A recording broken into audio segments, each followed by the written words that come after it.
মাননীয় জগন্নাথ আয়ে মান্যবর মঞ্জুর কর এ ছুটি দরখাস্ত মোর মঞ্জুর কর এ ছুটি দরখাস্ত মোর সংসার জালরে হেলিনি ঘাটি এথর মଣିমা দিয়গে ছুটি সংসার জালরে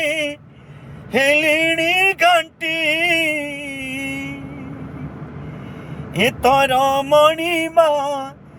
দিয়গে ছুটি আয় থকানে বিসর্গ দ্বারে এই দয়া কর মাননীয় জগন্নাথ আয়ে মান্যবর মঞ্জুর কর এ ছুটি দরখাস্ত মোর।